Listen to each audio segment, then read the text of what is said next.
여러분, 지금 이 순간 당신의 신앙은 어떤 상태입니까? 당신은 정말로 예수님을 믿는 사람입니까?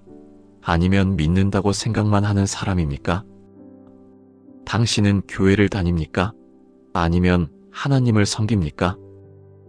왜 우리는 예수님을 믿으면서도 세상처럼 살까요? 왜 일요일 예배실에서는 주여라고 외치다가 월요일 일터에서는 돈을 주인처럼 섬길까요? 왜 기도할 때는 하나님을 절대로 의지한다고 고백하다가 현실 앞에서는 제 계획과 제 능력만 믿을까요? 왜 우리는 예수님의 제자라고 하면서도 세상이 주는 가치관과 타협할까요? 정직하게 자신에게 물어보시기 바랍니다. 당신이 교회에 나가는 이유가 무엇입니까? 위로받기 위해서입니까? 습관적으로 가는 것은 아닙니까? 좋은 사람이 되기 위해서입니까? 아니면 진정으로 예수님을 주인으로 삼고 따르기 위해서입니까? 지금 이 순간에도 많은 신자들이 중립의 길을 걷고 있습니다. 예수님을 믿지만 완전히는 아니고, 신앙을 가지지만 진실하지는 않고, 교회를 다니지만 깊이 헌신하지는 않습니다. 세상 문화에는 속하면서도 영적으로는 고고한 척하고, 돈과 명예는 욕망으로 추구하면서도 겉으로는 영적이라고 자처합니다. 주말에는 신앙을 나타내고 평일에는 신앙을 숨깁니다. 이것을 중립이라고 부릅니다. 균형 잡힌 신앙이라고 착각합니다. 그런데 성경은 놀라운 진리를 선포합니다.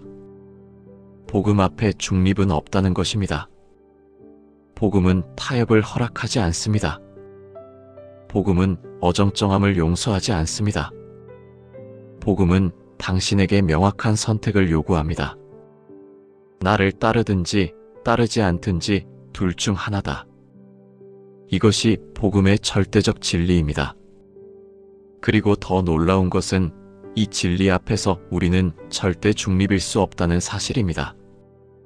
만약 당신이 예수님을 따르지 않는다면 당신은 이미 그분을 거부하고 있는 것입니다.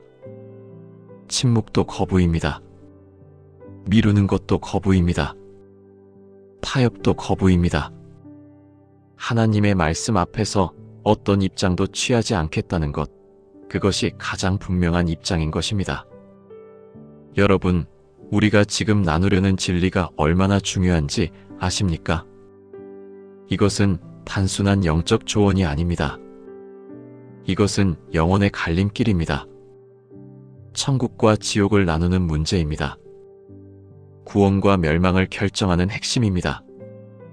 그래서 사도 바울은 로마서 1장부터 3장을 통해 이 진리를 밀어붙입니다. 첫째, 하나님은 자신의 진노를 드러내신다는 것입니다.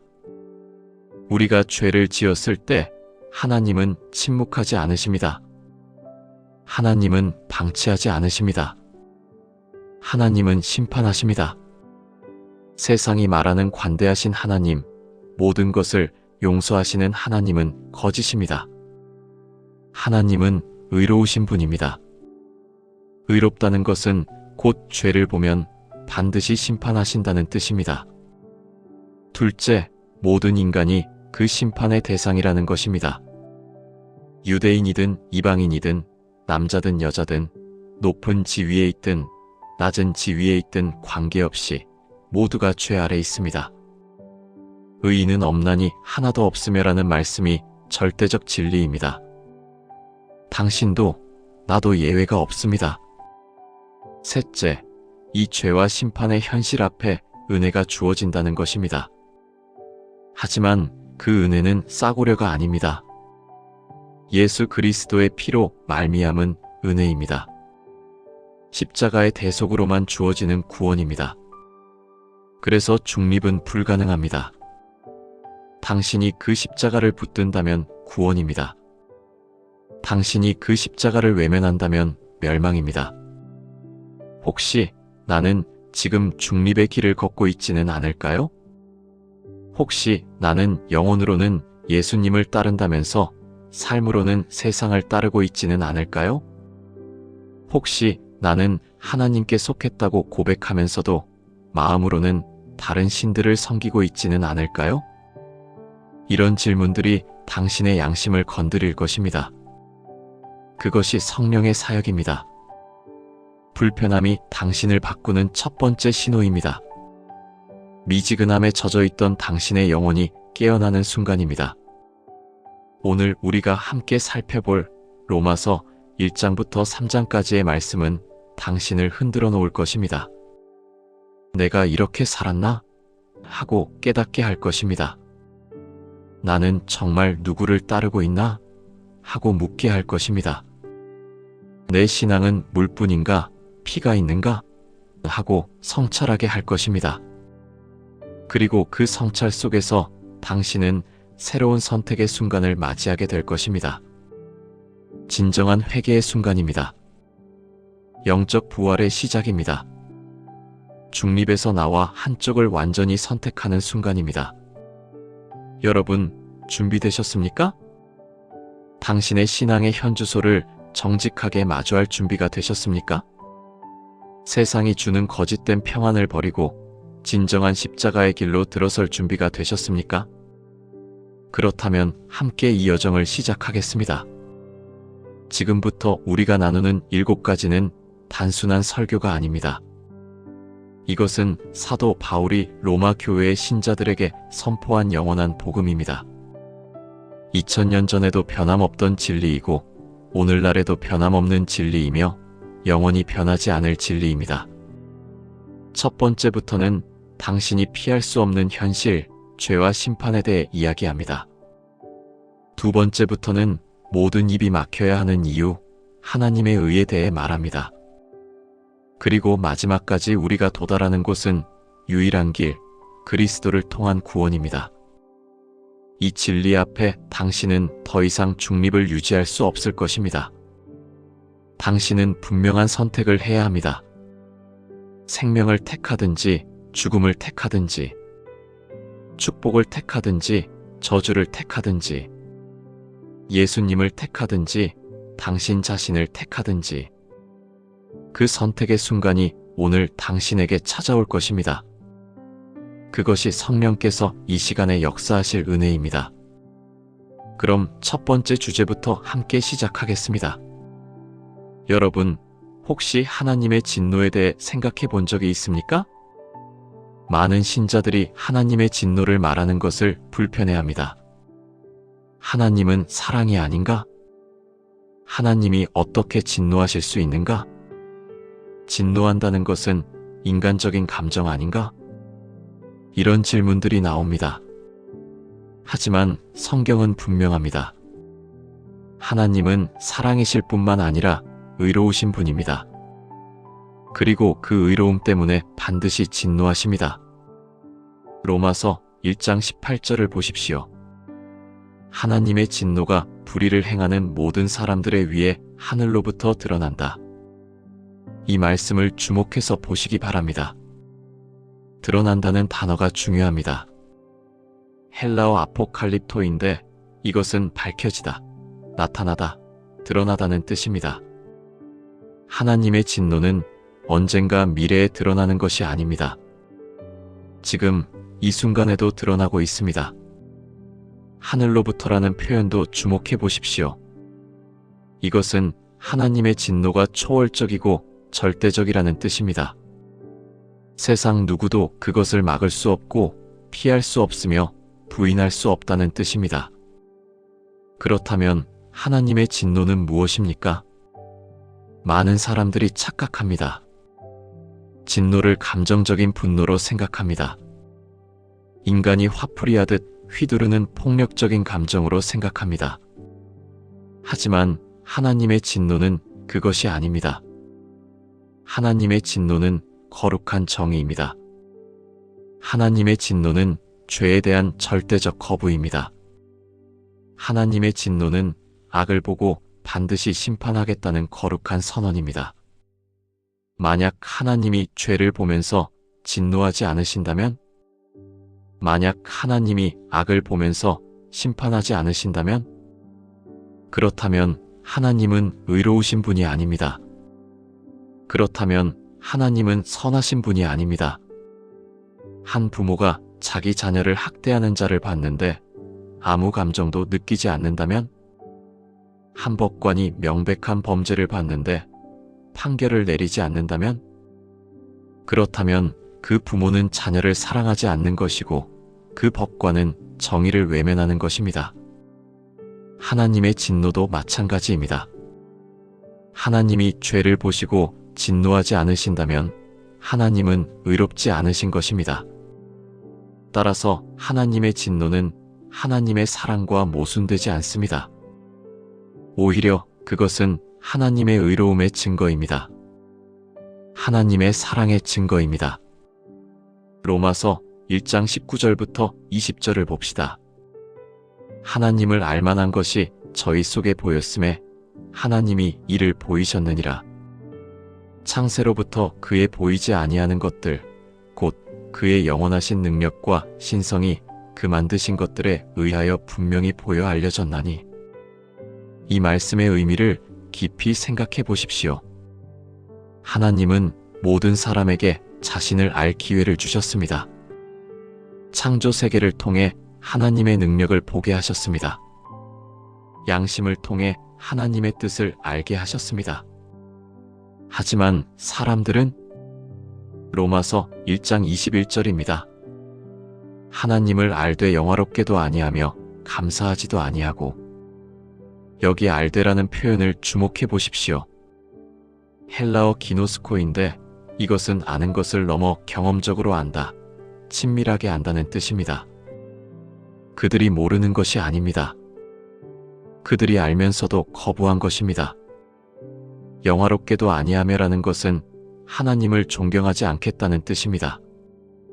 감사하지도 아니하고는 하나님의 은혜를 거부한다는 뜻입니다. 이것이 바로 중립입니다. 하나님을 알면서도 주인으로 인정하지 않는 것. 하나님의 은혜를 받으면서도 감사하지 않는 것. 하나님의 존재를 인정하면서도 거역하는 것. 이것이 인간의 근본적인 죄입니다. 그리고 하나님의 진노는 이 거역에 대해 드러납니다. 로마서 1장 24절입니다. 그러므로 하나님이 저희를 정욕대로 더러운 것에 내어버려 두셨으니. 여기서 내어버려 두셨으니라는 표현이 반복됩니다. 24절 내어버려 두셨으니. 26절 하나님이 저희를 부끄러운 욕심에 내어버려 두셨으니. 28절 하나님이 저희를 버려두사 합당하지 못한 마음을 주셨으니. 3번 반복되는 이 표현이 무엇을 의미하는지 아십니까? 이것은 하나님의 진노의 본질입니다. 하나님의 진노는 외적인 폭력이 아닙니다. 하나님의 진노는 사람을 그들이 원하는 대로 내버려 두는 것입니다. 내가 너를 벌주지 않겠다. 대신 내가 원하는 대로 내버려 두겠다. 이것이 하나님의 진노입니다. 더 무서운 것이 있습니까? 당신이 원하는 욕망을 좇으라고 하나님이 물러나신다는 것. 당신의 거역에 대해 하나님이 간섭하지 않으신다는 것. 당신이 정욕에 빠져 타락하는 것을 하나님이 묵인하신다는 것. 이것이 가장 무서운 심판입니다. 어떤 신자가 말했습니다. 목사님, 하나님이 저를 벌주신다면 저는 회개할 수 있습니다.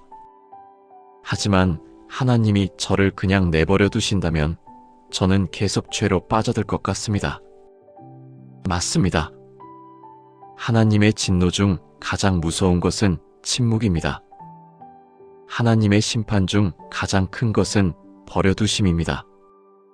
당신이 원하는 대로 살게 해주심. 당신의 중립을 인정해주심. 당신의 거역을 방치해주심. 이것이 바로 로마서 1장이 말하는 하나님의 진노입니다. 제가 만난 한 사람의 이야기를 들려드리겠습니다. 55세의 김 장로님이셨습니다. 30년 동안 교회를 다녔습니다. 교회에서는 존경받는 인물이었습니다. 주일마다 빠지지 않고 나왔고 헌금도 많이 했고 교회 행사에도 솔선해서 참여했습니다. 겉으로 보기에는 모범적인 신자였습니다.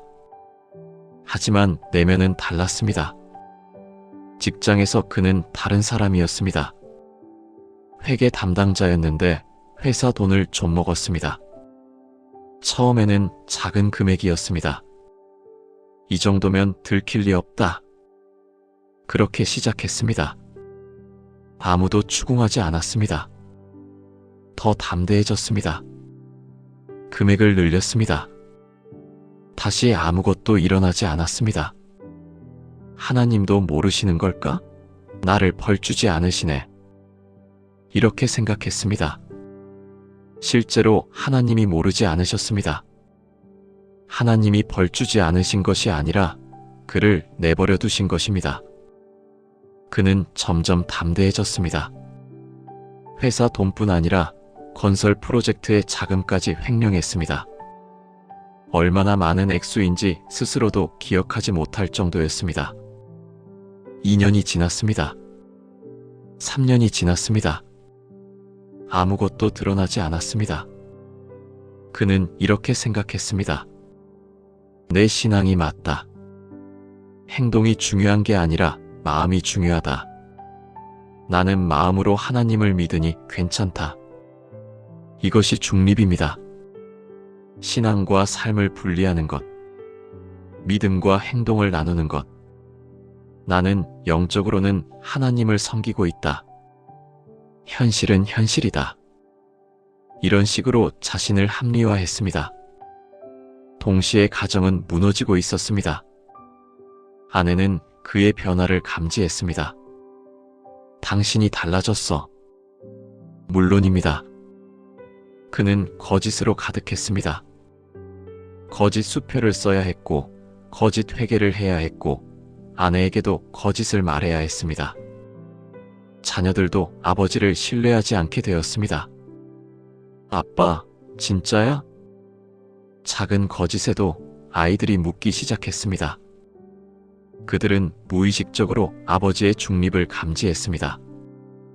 교회에서는 주여라고 외치는데 집에서는 거짓과 술과 욕설로 가득한 사람.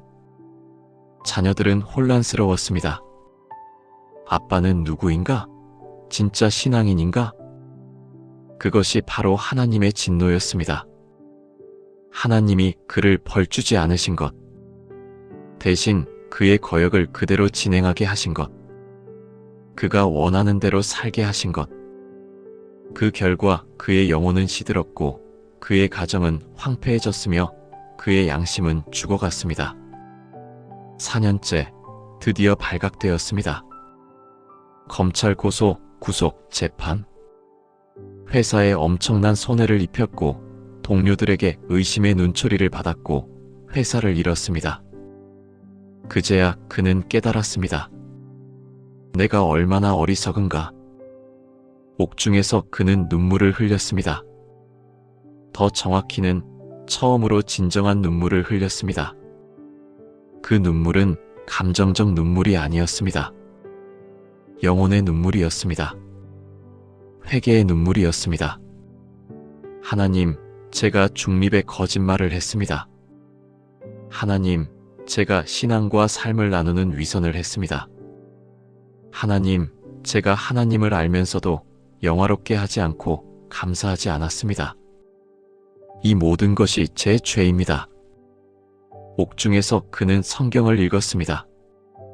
로마서 1장을 읽을 때 그는 자기 이야기를 읽고 있다는 것을 깨달았습니다. 하나님이 저를 내버려 두셨구나. 그것이 바로 진노였구나. 나를 벌주시지 않으시고 내버려 두신 것이 얼마나 무서운 심판인가. 처음으로 그는 중립을 버렸습니다. 내가 예수님을 따를 것인가 아니면 내 욕망을 따를 것인가. 둘 다 할 수 없다. 양쪽을 동시에 추구할 수 없다. 이 깨달음이 그를 바꿨습니다. 옥중에서 그는 철저하게 회개했습니다. 진정한 회개입니다. 단순히 죄를 인정하는 것이 아니라 죄로부터 돌아서는 것. 중립을 버리고 예수님을 온전히 택하는 것. 2년 반의 옥중 생활이 끝났을 때 그는 완전히 달라진 사람이 되어 나왔습니다. 나온 후에 그는 가장 먼저 피해 입은 회사를 찾아갔습니다. 아무 보상을 받을 것을 기대하지 않고 오직 죄송합니다라는 말을 건네기 위해 회사는 그를 용서했습니다. 아내도 자녀들도 그를 받아주었습니다. 온전한 회복은 아니었습니다. 하지만 시작이었습니다. 이제 그는 진정한 신자가 되었습니다. 영혼과 삶이 일치하는 사람이 되었습니다. 중립을 버리고 한쪽을 완전히 택한 사람이 되었습니다. 그가 말했습니다. 옥중에서 저는 하나님의 진노를 경험했습니다. 하지만 그 진노 안에 사랑이 있었습니다. 만약 하나님이 저를 그냥 내버려 두셨다면 저는 지금 지옥으로 가는 길을 가고 있었을 것입니다. 하지만 하나님은 가장 강렬한 방법으로 저를 깨우셨습니다. 그 진노 때문에 저는 회개했고 그 회개 때문에 저는 살았습니다. 하나님의 진노가 얼마나 자비로운 심판인지 아십니까? 여러분, 지금 당신은 어떻습니까? 당신의 신앙과 삶이 일치합니까? 혹은 당신도 중립의 길을 걷고 있습니까? 당신도 교회에서는 경건한 척하면서 현실에서는 다른 신들을 섬기고 있지는 않습니까? 가장 정직하게 자신을 점검해 보십시오. 당신의 돈을 누가 주인인 양 지배합니까? 하나님인가 아니면 당신의 욕망인가? 당신의 시간을 누가 주인인 양 사용합니까? 하나님인가 아니면 세상의 오락인가? 당신의 말을 누가 주인인 양 조종합니까? 하나님인가 아니면 세상의 풍조인가? 당신의 마음을 누가 주인인 양 지배합니까? 하나님인가 아니면 두려움과 욕심인가? 이 질문들이 불편하십니까? 그것이 성령의 사역입니다. 그 불편함이 바로 하나님의 음성입니다. 너는 정말 나를 따르는가? 중립을 버릴 것인가? 오늘 당신이 해야 할 결단은 명확합니다. 더 이상 중립을 유지하지 마십시오. 나는 예수님을 따르겠다. 이 선언을 해보십시오. 목소리 내어 말해보십시오. 나는 나의 욕망을 버린다. 나는 나의 계획을 포기한다. 나는 나의 통제를 내려놓는다. 나는 예수님을 주인으로 삼는다. 이 고백이 당신을 중립에서 해방시킬 것입니다. 그리고 이 고백 속에서 당신은 마침내 참된 자유를 경험하게 될 것입니다. 하나님의 진노를 두려워하지 마십시오. 대신 그것을 축복으로 받아들이십시오. 하나님이 당신을 내버려 두지 않으신다는 증거이기 때문입니다. 여러분, 혹시 당신은 자신을 다른 신자들보다 낫다고 생각한 적이 있습니까? 내가 더 오래 믿었다. 내가 더 많이 헌신했다. 내가 더 도덕적이다. 내가 더 영적이다. 이런 생각이 드신 적 있습니까? 만약 그렇다면 당신도 로마서 2장에 나오는 유대인의 자기 기만에 빠져 있을 수 있습니다. 로마서 2장 1절을 봅시다.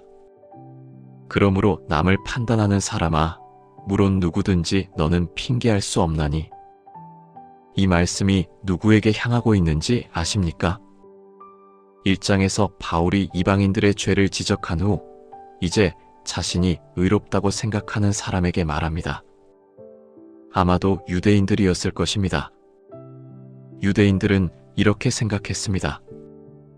우리는 율법을 가졌다. 우리는 하나님의 백성이다. 우리는 할례를 받았다. 우리는 이방인들과 다르다. 따라서 자신들은 정죄의 대상이 아니라고 생각했습니다. 하지만 바울은 명확하게 말합니다. 당신이 남을 판단할 때 당신 자신도 같은 이유로 정죄된다. 왜입니까? 로마서 2장 2절입니다. 이 같은 일을 행하는 자에게 하나님의 판단이 진리대로 되는 줄 우리가 아노라. 이 같은 일이 무엇입니까? 1장에서 말한 죄들입니다. 불순종, 거역, 자기중심, 영광을 하나님께 돌리지 않음. 유대인들도 같은 죄를 범하고 있다는 것입니다. 단지 형태가 다를 뿐입니다. 이방인들은 드러내놓고 죄를 짓습니다. 유대인들은 속으로 죄를 짓습니다. 이방인들은 거칠게 죄를 짓습니다. 유대인들은 교묘하게 죄를 짓습니다. 하지만 죄는 죄입니다. 로마서 2장 5절을 주목해 보십시오. 다만 당신의 고집과 회개하지 아니하는 마음을 따라 진노의 날에 진노를 쌓아두는도다. 쌓아두는도다라는 표현이 있습니다. 헬라어 세사우로스인데 저축한다, 모아둔다는 뜻입니다. 매일매일 불순종을 쌓아가고 회개하지 않음을 모아가고 있다는 것입니다. 그리고 그것이 결국 진노의 날에 드러난다는 것입니다. 얼마나 무서운 말씀입니까? 당신이 지금 현재 자신의 의로움에 빠져 있다면 당신은 매일 진노를 저축하고 있는 것입니다.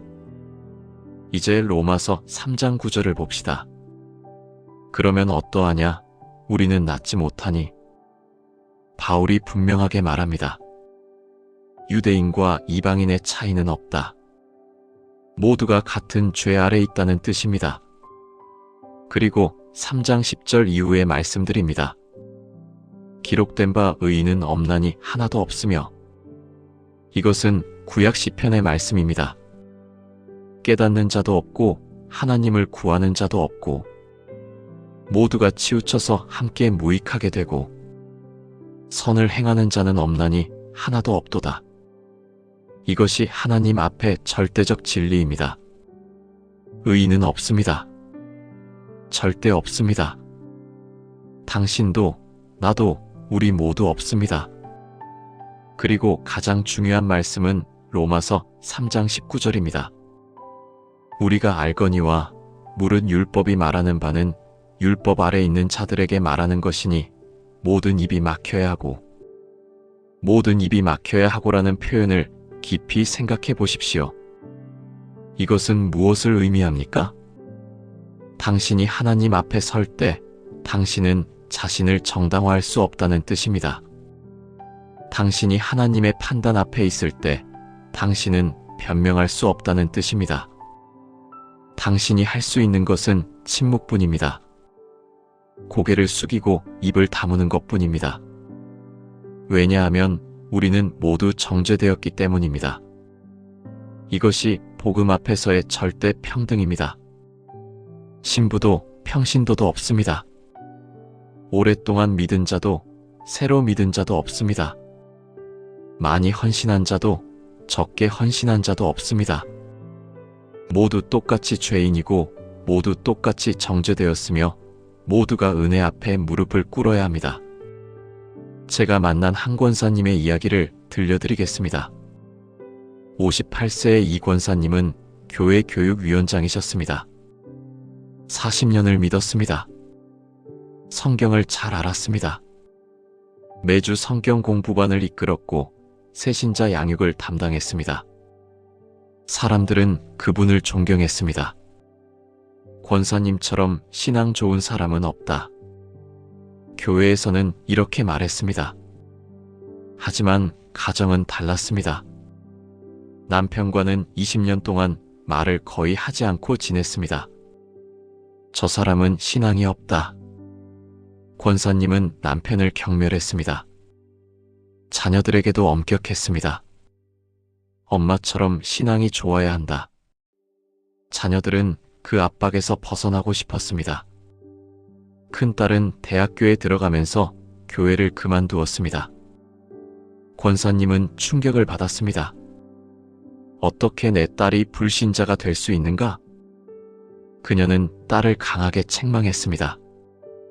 넌 지옥에 갈 거야. 난 너를 위해 기도하지 않겠다. 큰딸은 울었습니다.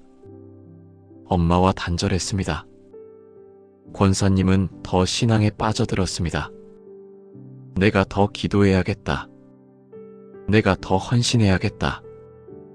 기도도 많이 했고 새벽도 나갔고 금식도 했습니다.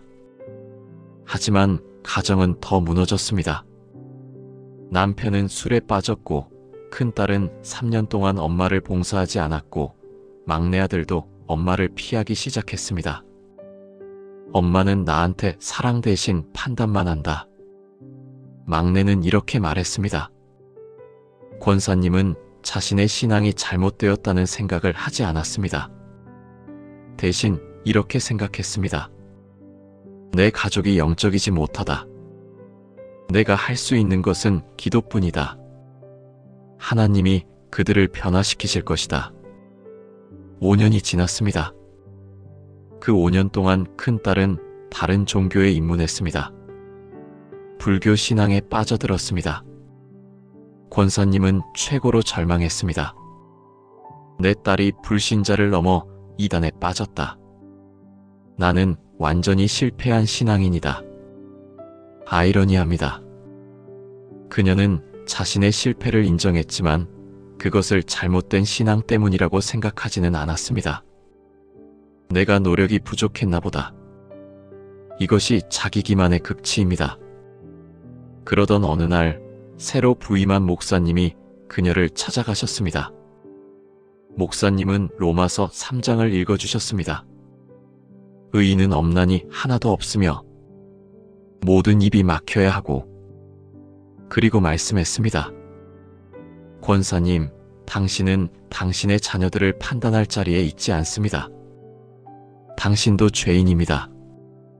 당신의 가정은 당신의 의로움으로 변화될 수 없습니다. 오직 은혜로만 변화될 수 있습니다. 권사님은 그 말씀을 들었을 때 비로소 깨달았습니다. 자신이 얼마나 거만했는지, 자신이 얼마나 판단했는지, 자신이 얼마나 자기 의로움에 빠져 있었는지. 내가 나쁜 신자가 아니라 거짓된 신자였구나. 처음으로 그녀는 진정한 울음을 울었습니다. 눈물이 흐르지 않는 울음입니다. 영혼이 부르짖는 울음입니다. 하나님, 용서해 주세요. 저는 제 자녀들을 사랑하지 않았습니다. 저는 제 신앙으로 그들을 정죄했습니다. 저는 제 의로움으로 그들을 짓눌렀습니다. 저는 거짓 신자였습니다. 그날부터 그녀는 변했습니다. 교육위원장직을 내려놓았습니다. 내가 가르칠 자리에 있지 않다. 남편에게 무릎을 꿇었습니다. 내가 당신을 판단했습니다. 용서해 주세요. 남편은 처음엔 의아해했습니다. 뭐, 갑자기? 하지만 아내의 변화를 보고 눈물을 흘렸습니다. 딸에게는 어떻게 했을까요? 권사님은 딸을 찾아갔습니다. 3년 만의 만남이었습니다. 딸은 경계했습니다. 엄마가 또 뭘 하려고 나타난 거야? 권사님은 말했습니다. 미안해. 엄마가 너한테 잘못했어. 엄마는 너를 사랑한다고 했지만 사실은 너를 판단했어. 엄마는 너에게 신앙을 강요했지만 사실은 너를 통제했어. 넌 엄마처럼 되어야 한다는 압박 때문에 신앙에서 벗어난 거야. 그것은 엄마의 잘못이야. 엄마는 이제 입을 다물려고 해. 그냥 너를 사랑하려고 해. 엄마가 너를 바꿀 수 없다는 것을 알았거든. 딸은 처음으로 엄마의 진정한 눈물을 봤습니다. 몇 분간 두 사람은 말이 없었습니다. 그리고 딸이 먼저 안겼습니다. 엄마, 미안해. 나도 잘못했어. 아니야, 내가 먼저 했어. 너는 잘못한 게 없어.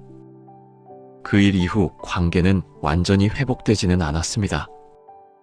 딸은 여전히 불교를 믿고 있습니다. 하지만 엄마는 더 이상 딸을 판단하지 않습니다. 대신 사랑합니다. 그냥 사랑합니다. 그리고 딸도 엄마를 다시 본 것 같습니다. 권사님이 말했습니다.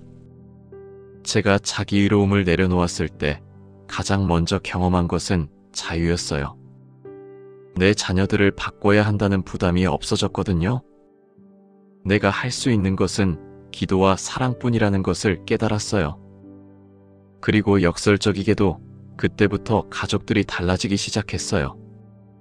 내가 판단을 멈춰야 그들이 움직일 수 있었던 거예요.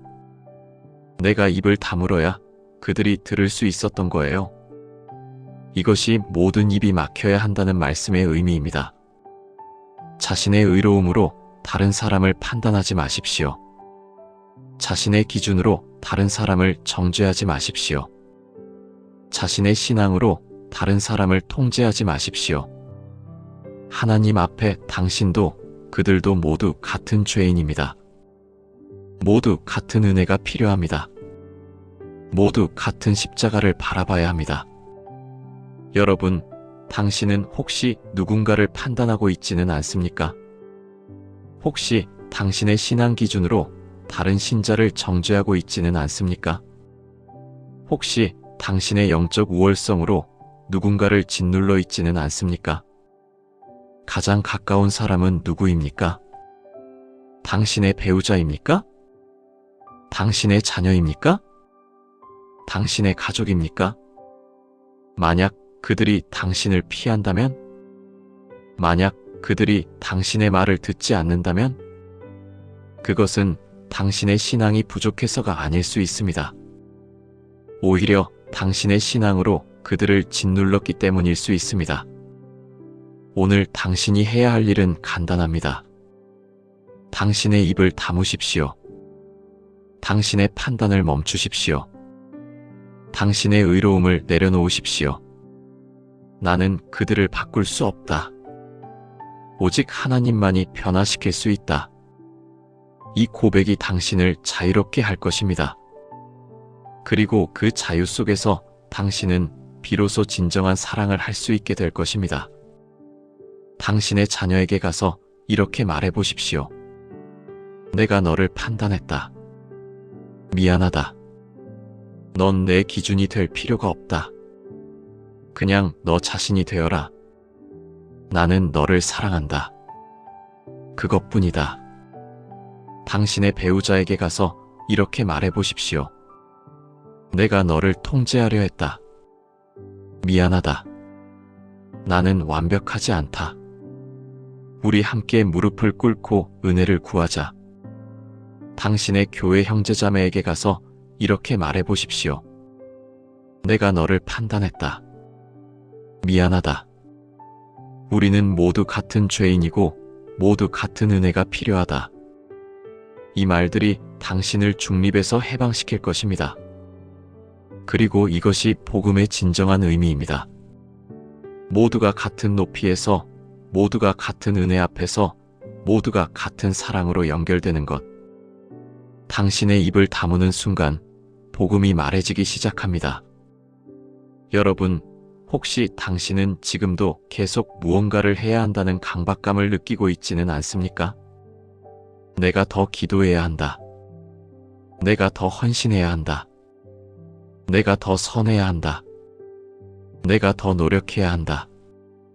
이런 생각이 늘 당신의 마음을 압박하고 있습니까?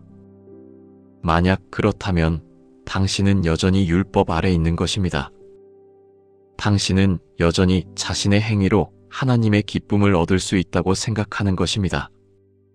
하지만 로마서 3장 21절부터 22절의 말씀을 봅시다. 이제는 율법 외에 하나님의 의가 나타났으니 율법과 선지자들에게 증거를 받은 것이라. 곧 예수 그리스도를 믿음으로 말미암는 하나님의 의니 모든 믿는 자에게 미치는도다. 이제는이라는 말씀을 주목해 보십시오. 이것은 무엇을 의미합니까? 이제까지는 율법으로만 의를 추구했습니다.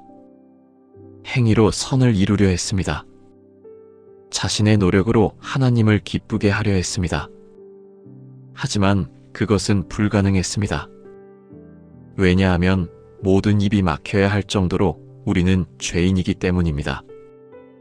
그래서 하나님이 다른 길을 열어주셨습니다. 율법 외에라는 표현을 봅시다. 이것은 무엇을 의미합니까? 율법은 우리에게 죄를 깨닫게 합니다. 율법은 우리에게 절망을 줍니다. 내가 해야 할 것은 많은데 나는 할 수 없다. 이 절망 속에서 인간은 자신의 무능함을 알게 됩니다. 그리고 율법 너머에, 율법 외에 완전히 다른 길이 있다는 것을 발견합니다. 그것이 바로 은혜입니다. 그것이 바로 예수 그리스도입니다. 로마서 3장 24절을 봅시다. 그리스도 예수 안에서 하나님의 은혜로 값없이 의롭다 하심을 얻었느니라. 값없이라는 단어가 핵심입니다. 헬라어 도레안인데 이것은 무료로 값을 치르지 않고라는 뜻입니다. 당신이 할 일이 없다는 뜻입니다. 당신이 줄 것이 없다는 뜻입니다. 당신이 할 수 있는 것이 없다는 뜻입니다. 오직 받을 수만 있다는 뜻입니다. 이것이 얼마나 혁명적인 말씀입니까? 세상은 말합니다. 노력하면 이룬다. 열심히 하면 성공한다. 열정을 쏟으면 꿈을 이룬다. 하지만 복음은 정반대입니다. 당신은 아무것도 할 수 없다. 당신이 할 수 있는 것은 받는 것뿐이다. 당신이 이룬 것은 아무것도 없고 모든 것이 선물이다. 얼마나 해방적인 말씀입니까? 그렇다면 무엇을 받습니까? 로마서 3장 25절입니다. 이 예수를 하나님이 그의 피로써 믿음으로 말미암는 화목제물로 세우셨으니, 화목제물이라는 단어를 봅시다. 헬라어 힐라스테리온인데 이것은 구약의 속죄소를 의미합니다. 옛날 이스라엘 제사장이 해마다 속죄일에 지성소에 들어가 속죄소 위에 제물의 피를 뿌렸습니다. 이것은 모든 사람의 죄를 상징적으로 덮어주는 행위였습니다. 하지만 그것은 일시적이었습니다. 매년 반복해야 했습니다. 근본적인 해결이 아니었습니다. 하지만 예수님은 다릅니다. 예수님은 자신의 몸으로 십자가에서 피를 흘리셨습니다. 그 피 하나로 모든 것을 완성하셨습니다. 다 이루었다. 이것이 십자가에서의 마지막 외침입니다. 더 이상의 제사가 필요 없습니다. 더 이상의 행위가 필요 없습니다. 더 이상의 노력이 필요 없습니다. 다 이루어졌습니다. 당신이 할 것은 하나입니다. 로마서 3장 22절입니다. 곧 예수 그리스도를 믿음으로. 믿음이라는 단어가 몇 번 나옵니까? 이제까지는 우리가 해야 할 것을 말했습니다. 이제는 우리가 해야 할 것이 아니라 우리가 받아야 할 것을 말합니다. 그것이 바로 믿음입니다. 하지만 많은 사람들이 착각합니다. 믿음을 마치 노력처럼 생각합니다. 내가 더 열심히 믿어야 한다. 내가 더 강하게 믿어야 한다. 하지만 성경의 믿음은 그것이 아닙니다. 성경의 믿음은 항복입니다. 손을 놓음입니다. 맡김입니다. 나는 할 수 없습니다. 하나님이 하세요. 이것이 믿음입니다. 나는 부족합니다. 예수님이 충분하세요. 이것이 믿음입니다. 나는 죽을 죄인입니다. 예수님의 피로 저를 씻어주세요. 이것이 믿음입니다. 이것은 노력이 아닙니다. 이것은 항복입니다. 로마서 5장 1절을 봅시다. 그러므로 우리가 믿음으로 의롭다 하심을 받았으니 우리 주 예수 그리스도로 말미암아 하나님과 화평을 누리자. 화평을 누리자라는 표현을 봅시다. 이것은 앞으로 누려야 한다는 뜻이 아닙니다. 이것은 지금 이미 누리고 있다는 뜻입니다. 당신이 예수님을 믿는 순간 당신은 이미 하나님과의 전쟁이 끝났습니다. 당신은 이미 정죄의 대상에서 벗어났습니다. 당신은 이미 하나님의 자녀가 되었습니다. 당신은 이미 천국의 주인공이 되었습니다. 모두가 이미입니다. 아직이 아니라 이미입니다. 당신이 해야 할 것은 아무것도 없습니다. 당신은 단지 받기만 하면 됩니다. 제가 만난 한 집사님의 이야기를 들려드리겠습니다. 47세의 박 집사님이셨습니다. 신앙 25년. 신앙이 깊었습니다. 매일 새벽 5시에 일어나 1시간씩 기도했습니다. 주말에도 중보기도 모임을 했습니다. 직장에서도 거짓말을 하지 않으려고 애썼습니다. 가족에게도 부드러운 말을 하려고 노력했습니다. 모두가 그를 경건한 신자로 봤습니다. 하지만 그의 내면은 다가 아니었습니다. 전쟁터였습니다. 매일 밤 그는 자신을 검사했습니다. 오늘 내가 한 말, 한 행동이 모두 옳았는가? 내가 누군가에게 상처를 줬지는 않았는가? 내가 하나님을 기쁘게 했는가? 매번 나오는 답은 아니다였습니다. 내가 부족하다. 내가 모자라다. 내가 더 해야 한다. 이런 생각이 그의 영혼을 짓눌렀습니다. 기도 시간이 늘어났습니다. 1시간에서 2시간으로, 2시간에서 3시간으로, 마침내 새벽 4시부터 시작해서 6시까지 3시간을 기도했습니다. 하지만 평안이 오지 않았습니다. 금욕도 했습니다. 좋아하는 음식을 끊었습니다. 텔레비전도 보지 않았습니다. 휴가도 쓰지 않았습니다. 내가 부족한 만큼 더 희생해야 한다. 이런 생각으로 자신을 더 채찍질했습니다. 아내는 걱정했습니다. 당신 너무 힘들어 보여. 좀 편히 쉬어. 하지만 그는 들을 수 없었습니다. 귀가 먹혀 있었습니다. 오직 나는 부족하다는 소리만 들렸습니다. 1년, 2년, 3년, 5년이 지났습니다. 어느 날 그는 교회에서 쓰러졌습니다. 새벽 기도 중에 갑자기 의식을 잃었습니다. 병원 진단 심한 영양실조와 극도의 피로. 의사는 놀랐습니다. 어떻게 이 정도까지 방치하셨어요? 병원에 입원했습니다. 의식이 돌아왔을 때 새로 부임한 젊은 목사님이 옆에 앉아 있었습니다. 목사님은 로마서 3장을 읽어주셨습니다. 값없이 의롭다 하심을 얻었느니라. 그리고 말씀했습니다. 집사님, 당신은 충분해요? 집사님은 울음을 터뜨렸습니다. 목사님, 저는 충분하지 않아요? 저는 매일 부족해요. 저는 계속 더 해야 해요. 목사님이 말했습니다. 집사님, 당신이 3시간을 기도해도 부족하고 5시간을 기도해도 부족할 거예요. 왜냐하면 당신이 그렇게 하려고 하기 때문이에요. 하지만 예수님의 십자가는 이미 완성됐어요. 당신이 기도로 완성할 수 없는 것을 예수님이 피로 완성하셨어요. 그 말씀이 집사님의 영혼을 깨웠습니다. 처음으로 그는 깨달았습니다. 자신이 얼마나 자신의 행위를 신뢰했는지, 자신이 얼마나 자신의 노력으로 하나님을 기쁘게 할 수 있다고 착각했는지, 자신이 얼마나 십자가의 완성을 의심했는지. 눈물이 흘렀습니다. 예수님, 저는 충분하지 않습니다. 하지만 예수님은 충분하십니다. 저를 받아주세요.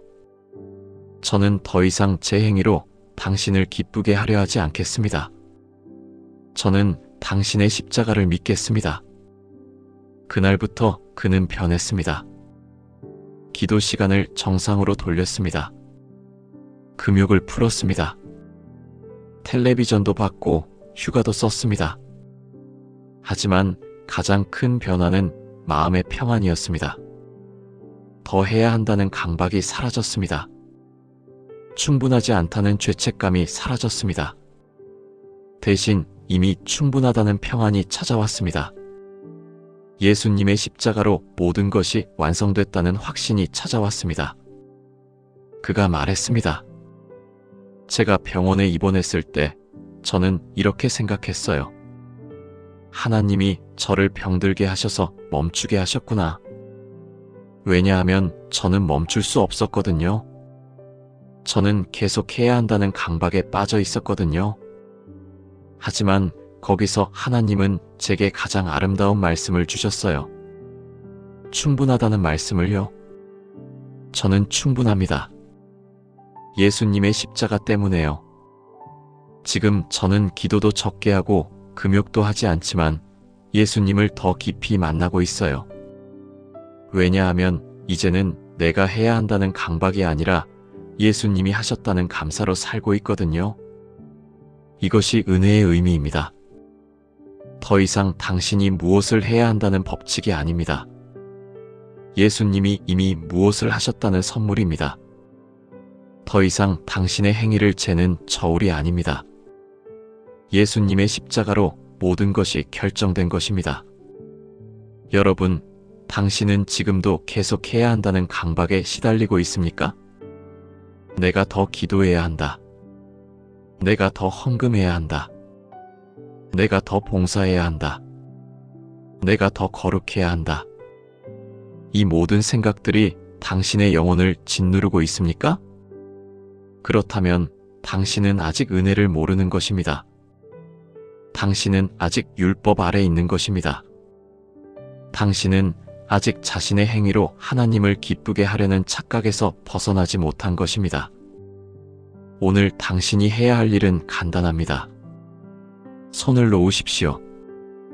당신의 노력을 멈추십시오. 당신의 강박을 버리십시오. 그리고 받으십시오. 예수님의 십자가를 받으십시오. 예수님, 저는 충분하지 않습니다. 하지만 당신은 충분하십니다. 저는 더 이상 제 행위로 구원받으려 하지 않겠습니다. 저는 당신의 십자가의 피로 씻겨진 사람으로 살겠습니다. 이 고백이 당신을 자유롭게 할 것입니다. 그리고 이 자유 속에서 당신은 비로소 참된 감사로 살 수 있게 될 것입니다. 당신의 기도는 더 이상 내가 해야 하니까 하는 기도가 아닙니다. 당신의 헌금은 더 이상 내가 충분하려고 하는 헌금이 아닙니다. 당신의 봉사는 더 이상 내가 거룩하려고 하는 봉사가 아닙니다. 모두가 감사입니다. 감사의 기도입니다. 감사의 헌금입니다. 감사의 봉사입니다. 예수님, 감사합니다. 당신이 저를 충분하게 해주셨기 때문에 저는 이제 당신께 감사하며 살겠습니다. 이것이 복음입니다. 이것이 은혜입니다. 이것이 중립을 버리고 예수님을 택한 사람의 삶입니다. 여러분, 혹시 당신은 예수님을 믿고 나면 당신이 그대로라고 생각하셨습니까? 나는 변하지 않아야 한다. 나는 그대로가 좋다. 나는 나일 뿐이다. 이런 생각을 가진 사람들이 있습니다. 예수님을 믿고도 나는 여전히 나다. 그저 구원받았을 뿐 내 성격은 변하지 않는다. 내 취향은 변하지 않는다. 내 욕망은 변하지 않는다. 하지만 이것은 깊은 오해입니다.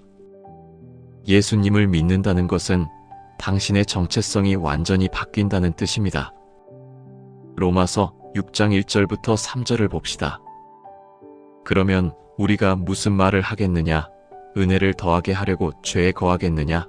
그럴 수 없느니라. 죄에 대하여 죽은 우리가 어떻게 그 가운데 더 살겠느냐? 무릇 그리스도 예수와 세례를 받은 우리는 그의 죽으심과 함께 세례를 받은 줄 알지 못하느냐? 죽은 우리라는 표현을 주목해 보십시오. 이것은 과거사가 아닙니다. 이것은 이미 일어난 일입니다. 당신이 예수님을 믿는 순간 당신의 옛자아는 죽었습니다. 죽었다는 것이 무엇을 의미합니까? 더 이상 그것이 당신을 지배한다는 뜻이 아닙니다. 더 이상 그것을 따라야 한다는 뜻이 아닙니다. 더 이상 그것을 위해 살 이유가 없다는 뜻입니다. 로마서 6장 6절입니다. 우리가 알거니와 우리의 옛사람이 예수와 함께 십자가에 못 박혔으니 죄의 몸이 죽어서 다시는 우리가 죄의 종노릇하지 아니하려 함이니라. 죄의 몸이 죽어서라는 표현을 봅시다. 당신의 죄의 몸, 당신의 옛자, 당신의 중립적인 정체성이 십자가에서 죽었다는 뜻입니다. 그렇다면 누가 살았습니까? 로마서 6장 8절부터 9절입니다. 그러나 우리가 그리스도와 함께 죽었으면 또한 그와 함께 살 줄을 믿노라. 이는 그리스도께서 죽은 자 가운데서 살아나셨음에 다시 죽지 아니하시고 당신이 죽으면서 당신 안에는 새로운 생명이 움터났습니다. 그것이 바로 그리스도의 생명입니다. 당신은 더 이상 당신의 옛 정체성으로 살지 않습니다. 당신은 이제 그리스도의 정체성으로 살게 됩니다. 이것을 이해하지 못하면 중립의 삶이 계속됩니다. 나는 예수님을 믿지만 나는 여전히 나다. 나는 신앙인이지만 나는 여전히 내 욕망을 따른다. 나는 교회를 다니지만 나는 여전히 세상과 타협한다. 이것은 거짓입니다. 당신이 진정으로 예수님을 믿는다면 당신의 옛자는 죽었습니다. 로마서 6장 11절을 봅시다.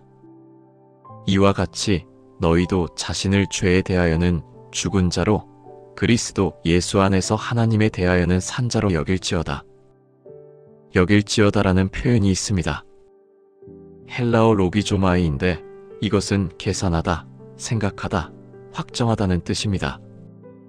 이것은 당신의 감정이나 느낌의 문제가 아닙니다. 이것은 객관적 사실입니다. 당신이 느끼든 느끼지 않든 당신의 옛자는 죽었습니다. 당신이 받아들이든 받아들이지 않든 당신은 이제 그리스도 안에 산 자입니다. 따라서 당신이 해야 할 일은 간단합니다. 로마서 6장 12절부터 13절입니다. 그러므로 너희의 죽을 몸에 죄가 왕노릇하지 못하게 하여 몸의 사욕에 순종치 말고 또한 너희 지체를 불의의 도구로 들이지 말고 오직 너희 자신을 죽은 자 가운데서 다시 살아난 자로 하나님께 드리며 너희 지체를 의의 도기로 하나님께 드릴지니라. 드릴지니라는 표현을 봅시다. 이것은 명령입니다.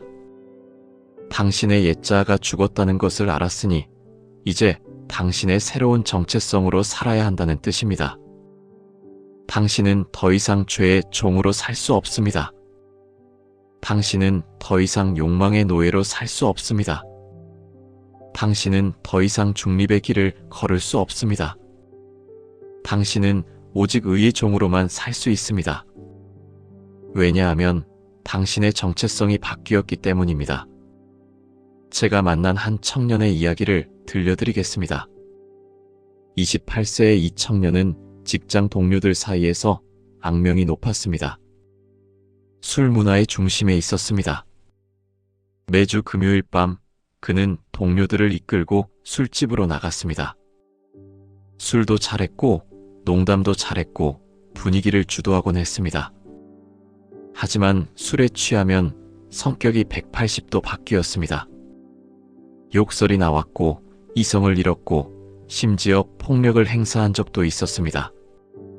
다음날 후회했습니다. 내일은 이러지 말아야지. 하지만 금요일이 오면 반복되었습니다. 악순환이었습니다. 그 외에도 그의 삶은 많은 문제로 가득했습니다. 직장 부장은 그의 능력을 인정했지만 도덕성을 믿지 않았습니다. 저 친구는 실력은 있지만 사람이 문제야. 가정도 마찬가지였습니다. 어머니는 그를 포기한 상태였습니다. 넌 내 아들이 아니야. 그냥 가. 그 청년도 어머니를 피했습니다. 엄마는 나를 이해하지 못한다. 친구들도 많았지만 진정한 친구는 없었습니다. 모두가 그의 돈과 그의 웃음을 원했지 그 자신을 원하지는 않았습니다. 외로웠습니다. 삶이 공허했습니다. 나는 왜 살지? 이 질문이 자주 들었습니다. 그러던 어느 날 직장 선배가 교회를 초대했습니다. 한번 가봐. 마음이 편해져. 처음엔 거부했습니다. 하지만 선배가 계속 초대했고 어느 토요일 저녁 무심코 교회에 나갔습니다. 그날 설교 주제가 놀랍게도 죽고 사는 것이었습니다. 예수님과 함께 죽고 예수님과 함께 산다는 말씀이었습니다. 목사님이 설교 중에 말했습니다. 당신이 지금까지 살아온 그 정체성, 그 사람은 죽어야 한다. 예수님 앞에서는 당신의 성공도, 당신의 능력도, 당신의 외모도 아무것도 중요하지 않다. 오직 당신이 누구냐는 것만 중요하다. 그리고 당신은 이제 죄인 정체성으로부터 하나님의 자녀로의 정체성이 바뀌어야 한다. 그 청년은 그 설교를 들으며 울음을 터뜨렸습니다. 내가 죽어야 한다. 나는 지금까지 거짓 정체성으로 살았다. 나는 술 문화의 왕이어야 한다고 생각했지만 실제로는 술의 종이었다. 나는 멋진 직장인이어야 한다고 생각했지만 실제로는 도덕성 없는 직장인이었다. 나는 자유로운 사람이라고 생각했지만 실제로는 욕망의 노예였다. 목사님이 기도 시간에 예수님과 함께 죽고 예수님과 함께 사세요라고 말했을 때 그 청년은 무릎을 꿇었습니다. 예수님, 저는 죽겠습니다. 제 옛 정체성을 버리겠습니다. 이제부터 저는 당신과 함께 산자로 살겠습니다. 그날부터 그는 변했습니다. 변화는 즉각적이지 않았습니다. 하지만 확실했습니다. 금요일 저녁 동료들이 가자고 했을 때 그는 아니야라고 대답했습니다. 동료들이 놀랐습니다. 뭐, 넌 왜? 술은 안 마셔? 아니, 난 바뀌었어. 처음 한 달은 힘들었습니다. 욕망이 일었습니다. 금요일 밤 술 냄새가 날 때 가슴이 철렁했습니다. 하지만 그럴 때마다 그는 기도했습니다. 예수님, 저는 이미 죽었습니다. 이 욕망은 죽은 자의 욕망입니다. 저는 산 자입니다. 의의 종으로 살겠습니다. 2개월이 지났습니다. 동료들과의 관계가 변했습니다. 처음엔 그를 피했습니다. 저 친구 왜 변했어? 이상한데? 하지만 3개월이 지나니 동료들도 변화를 인정하게 되었습니다. 그의 부장이 말했습니다. 자네, 요즘 달라졌네. 일은 더 잘하고 인품도 좋아졌어. 뭐 했어?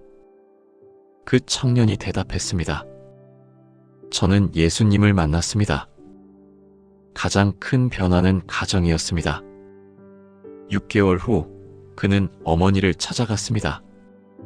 엄마, 미안해요. 난 아들이 아니었어요. 난 나를 따르는 자였어요. 하지만 이제 난 예수님을 따르고 있어요. 지금부터 난 당신의 진정한 아들이 되겠습니다. 어머니는 처음엔 의심했습니다. 하지만 한 달, 2달, 석 달이 지나면서 그 청년의 변화가 진짜라는 것을 알게 되었습니다. 어머니도 교회에 나가기 시작했습니다. 그 청년이 말했습니다. 저는 저를 죽이고 예수님을 택했습니다. 그 순간 제 정체성이 바뀌었습니다. 저는 더 이상 술의 왕이 아니라 의의 종이 되었습니다. 저는 더 이상 욕망의 노예가 아니라 자유의 아들이 되었습니다. 저는 더 이상 외로운 직장인이 아니라 하나님의 자녀가 되었습니다. 이 정체성의 변화가 제 모든 것을 바꿨습니다. 이것이 그리스도와 함께 죽고 산다는 뜻입니다. 단순히 종교를 바꾼 것이 아닙니다. 당신의 정체성이 완전히 바뀌었다는 뜻입니다. 당신은 더 이상 당신의 욕망의 주인이 아닙니다. 당신은 이제 그리스도의 종입니다. 여러분, 당신의 정체성은 무엇입니까? 당신은 자신을 어떻게 정의하고 있습니까? 나는 성공한 직장인이다. 나는 좋은 어머니다. 나는 능력 있는 사람이다. 나는 자유로운 사람이다. 이 모든 정의들이 당신을 지배하고 있습니까? 이 모든 정체성들이 당신의 선택과 행동을 결정하고 있습니까? 오늘 당신이 해야 할 결단은 이것입니다. 당신은 무엇을 죽일 것입니까? 나는 술의 왕이라는 정체성을 죽이겠습니다. 나는 돈의 종이라는 정체성을 죽이겠습니다. 나는 외모의 노예라는 정체성을 죽이겠습니다. 나는 욕망의 추종자라는 정체성을 죽이겠습니다. 나는 중립의 거짓쟁이라는 정체성을 죽이겠습니다. 이 죽음 앞에 당신은 새로운 정체성으로 일어나게 될 것입니다.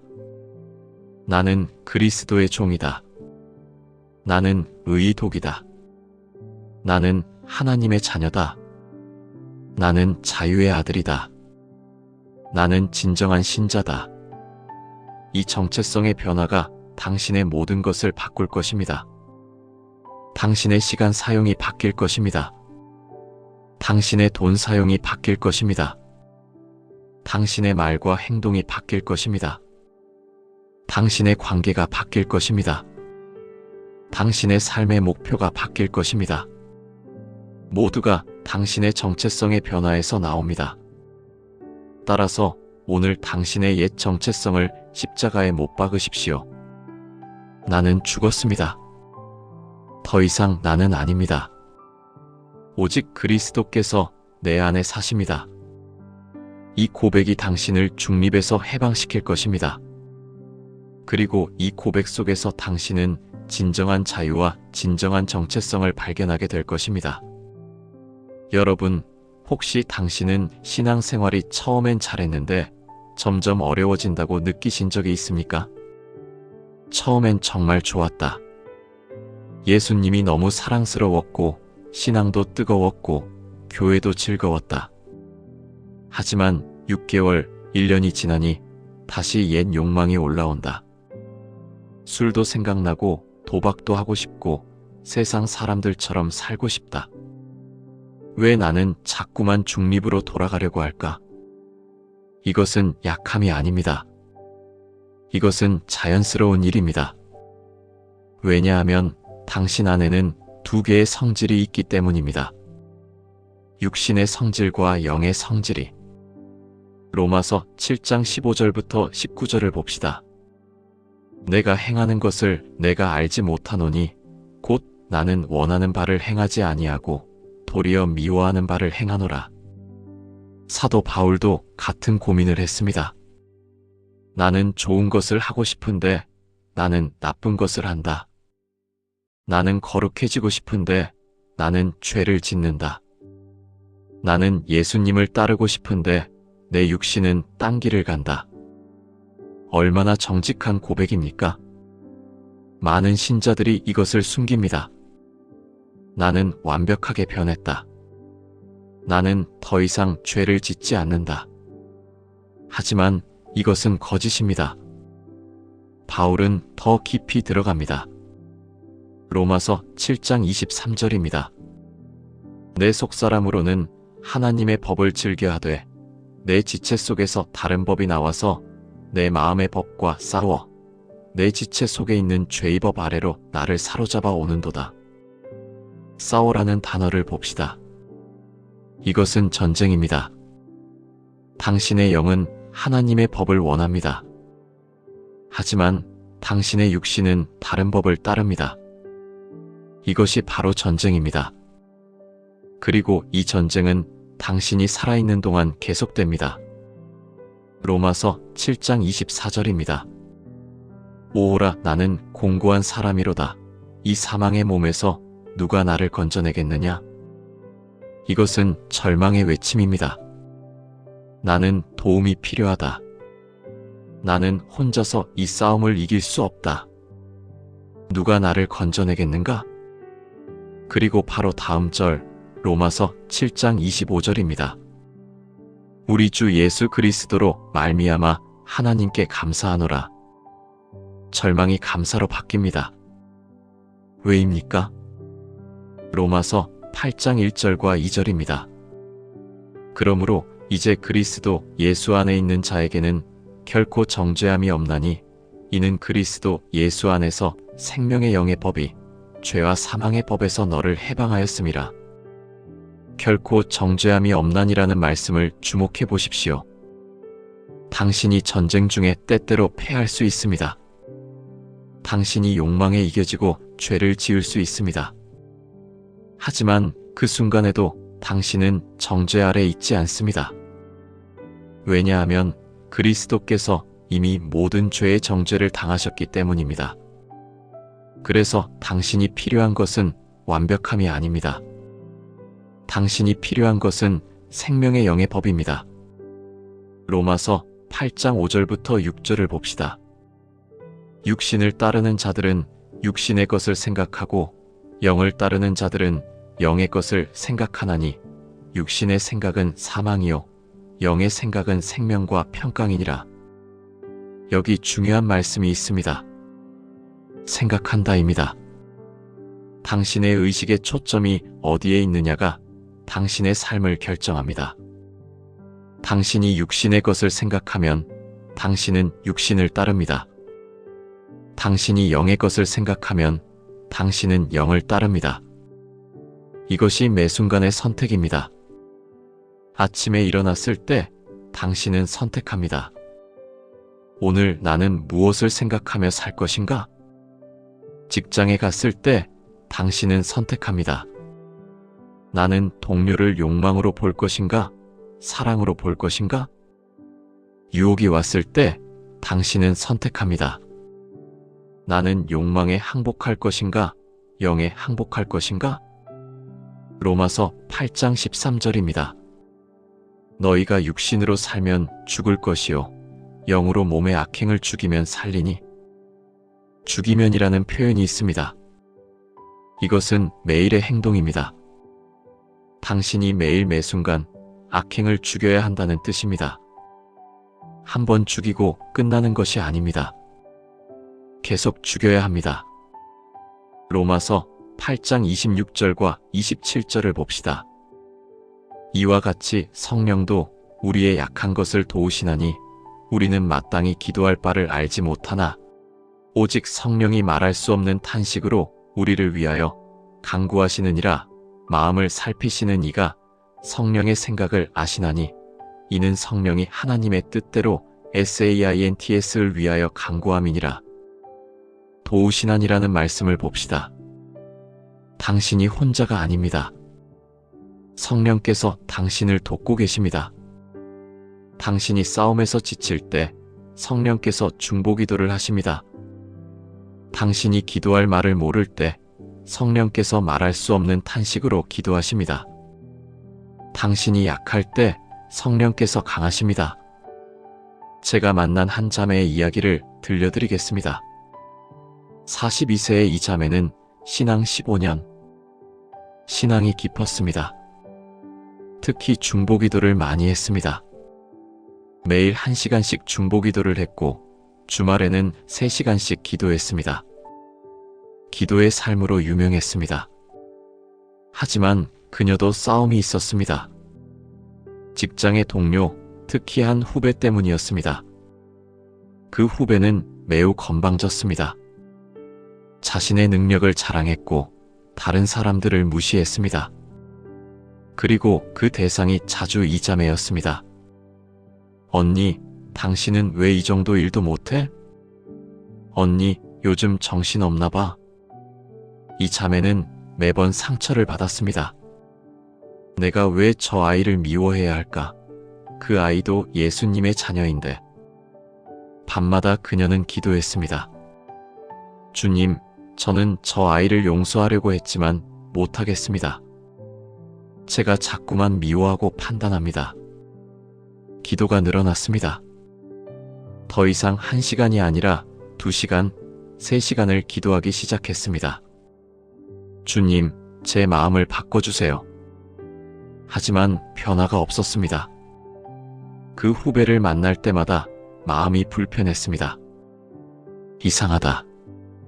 내가 왜 기도를 해도 안 될까? 이런 생각도 들었습니다.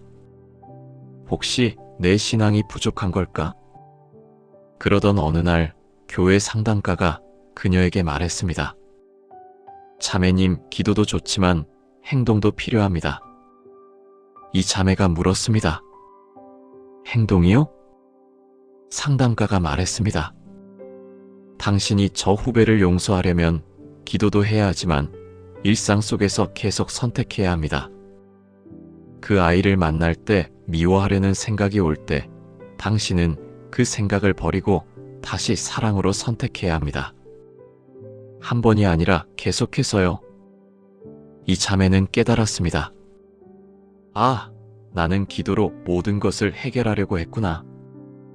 기도로 한 번에 내 마음이 바뀌기를 원했구나. 하지만 신앙은 매 순간의 선택의 연속이구나. 그날부터 그녀는 달라진 접근을 했습니다. 그 후배를 만났을 때, 후배가 무례한 말을 할 때, 그녀는 즉시 기도했습니다. 성령님, 저를 도와주세요. 저는 지금 미워하려고 합니다. 하지만 당신이 저를 도와주면 사랑하겠습니다. 그리고 그 자리에서 그 순간에 선택했습니다. 나는 이 후배를 사랑하기로 선택합니다. 처음에는 거짓 같았습니다. 마음으로는 미워하는데 행동으로 사랑을 표현하는 것 같았습니다. 하지만 계속되었습니다. 매 순간 선택했습니다. 한 달이 지났습니다. 놀라운 일이 일어났습니다. 그 후배가 달라진 이 자매를 보고 물었습니다.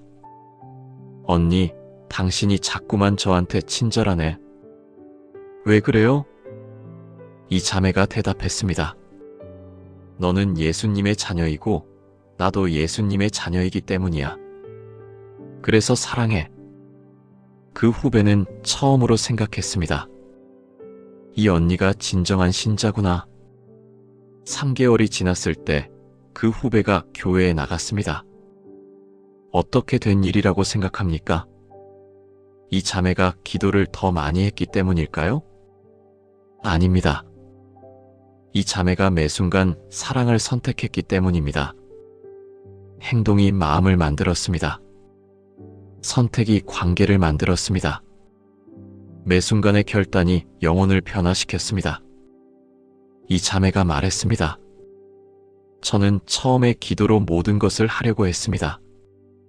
하지만 신앙은 기도와 행동의 합작입니다. 저는 계속 선택해야 했어요.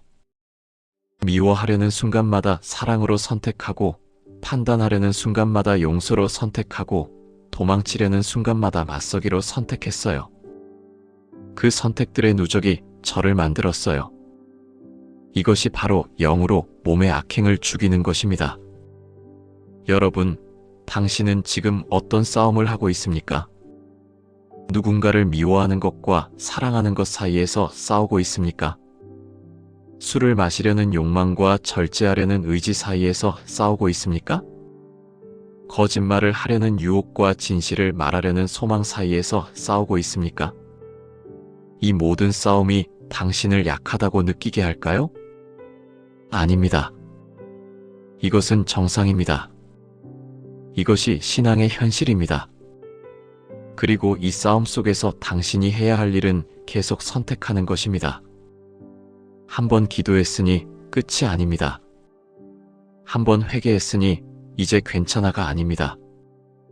매 순간, 또 매 순간 당신은 선택해야 합니다. 지금 이 순간 나는 육신을 따를 것인가? 아니면 영을 따를 것인가? 유혹이 올 때 당신은 선택합니다. 나는 이 욕망을 죽인다. 미움이 올 때 당신은 선택합니다. 나는 사랑을 택한다. 두려움이 올 때 당신은 선택합니다. 나는 신앙을 택한다. 이 매 순간의 선택이 당신을 만듭니다. 당신의 삶을 결정합니다. 당신의 영혼을 형성합니다. 그리고 이 모든 선택 속에서 성령께서 당신을 도우십니다. 당신이 혼자가 아닙니다. 성령께서 당신의 약함을 도우십니다. 성령께서 당신을 위해 기도하십니다. 성령께서 당신을 강하게 하십니다. 따라서 오늘 당신이 할 일은 간단합니다. 하나님을 향해 이렇게 고백하십시오. 주님, 저는 싸움 중입니다.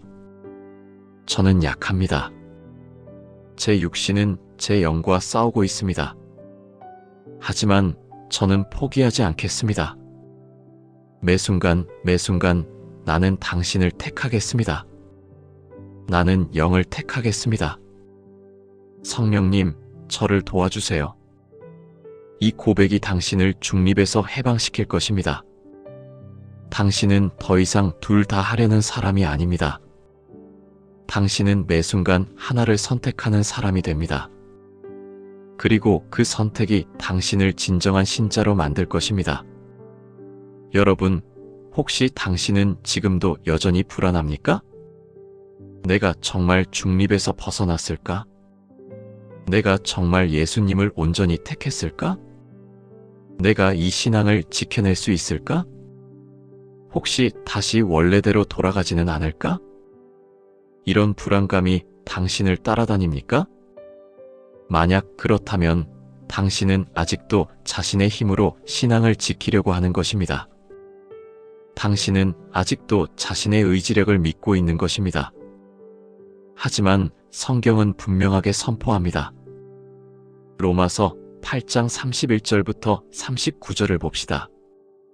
그러면 이 모든 것에 대하여 우리가 무슨 말을 하겠느냐? 만일 하나님이 우리를 위하시면 누가 우리를 대적하리요? 우리를 위하시면이라는 말씀을 주목해 보십시오. 당신의 신앙은 당신의 의지력에 달려있지 않습니다. 당신의 신앙은 하나님이 당신을 위하신다는 사실에 달려 있습니다. 당신이 강해져야 하나님이 도와주는 것이 아닙니다.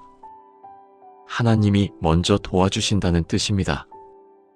우리를 위하시면은 이미 일어난 일입니다. 현재 진행형이 아니라 현재 완료입니다. 하나님은 이미 당신을 위해 일하고 계십니다. 로마서 8장 32절입니다. 자기 아들을 아끼지 아니하시고 우리 모든 사람을 위하여 내주신 이가 그 아들과 함께 모든 것을 우리에게 주시지 아니하겠느냐? 하나님이 이미 가장 귀한 것을 주셨습니다. 자신의 아들을 내주셨습니다. 그렇다면 그 이외의 모든 것을 주실 것이 분명합니다. 당신이 필요한 힘, 당신이 필요한 은혜, 당신이 필요한 보호, 모든 것을 주실 것입니다. 로마서 8장 33절부터 3, 4절입니다. 누가 하나님의 택하신 자들을 고소하겠느냐? 의롭다 하신 이는 하나님이시니라. 누가 정죄하겠느냐? 그리스도 예수신이 죽으실 뿐 아니라 다시 살아나셨고 하나님 우편에 계신 바 우리를 위하여 간구하시느니라. 의롭다 하신 이는 하나님이라는 표현을 봅시다. 당신이 죄가 없다는 뜻이 아닙니다. 당신이 의롭다고 선언하신다는 뜻입니다. 당신의 죄를 예수님이 다 짊어지셨기 때문입니다. 당신의 죄를 누가 고소할 수 있습니까? 누가 정죄할 수 있습니까? 예수님이 이미 당신을 위해 죽으셨고 다시 살아나셨습니다.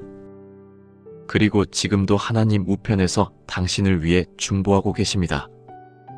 그렇다면 누가 당신을 정죄할 수 있습니까? 아무도 없습니다. 절대 아무도.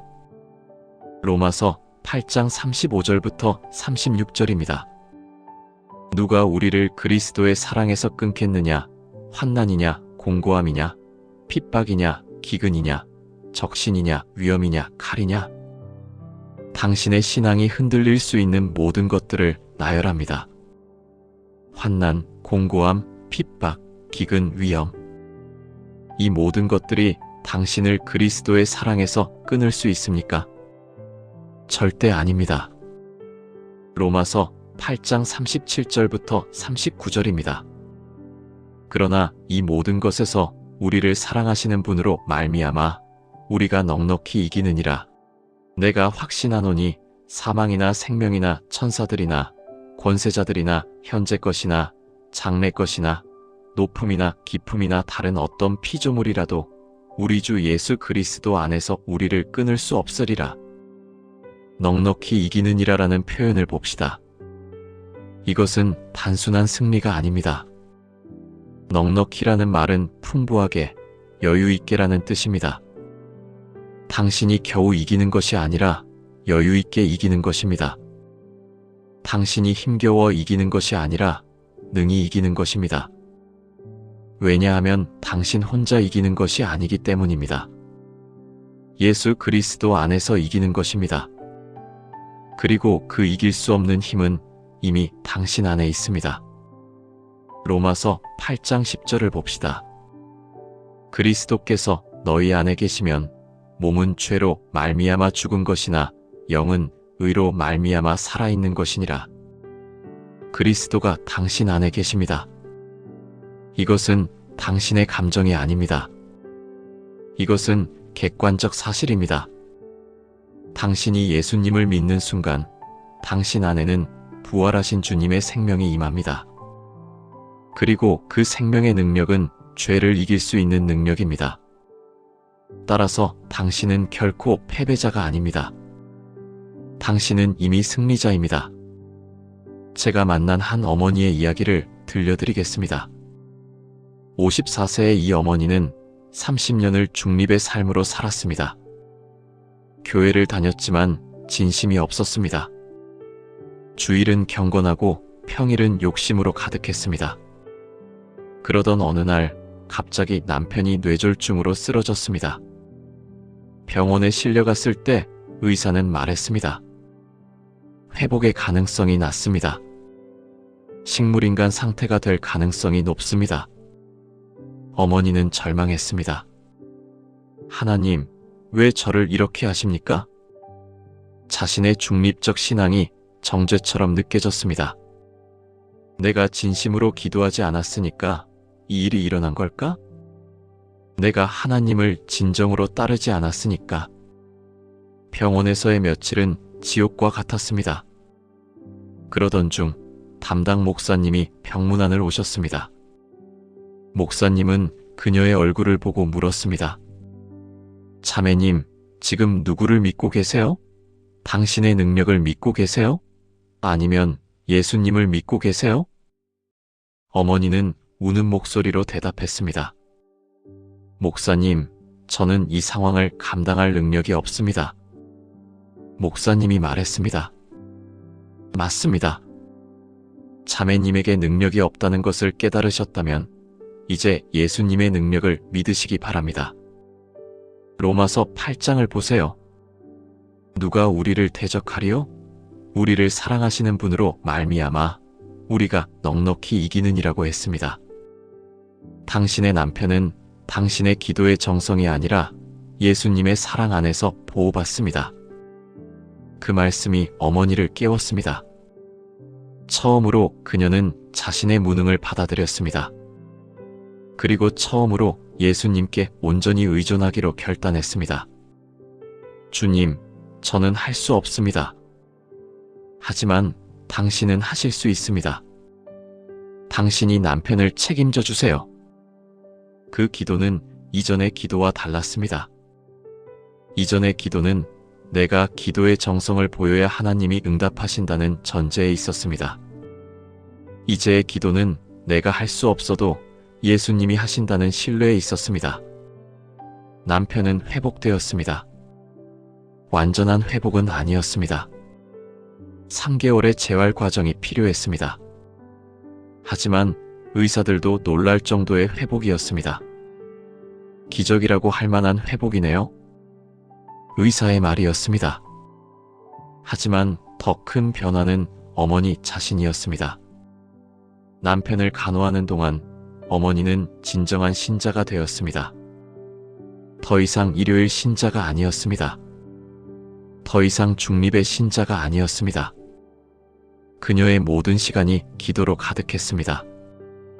남편을 간호할 때, 세탁할 때, 밥을 할 때, 모든 순간이 기도였습니다.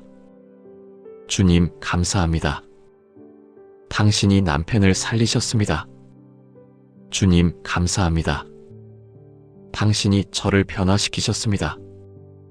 남편도 달라졌습니다. 한 가지 깨달은 게 있어.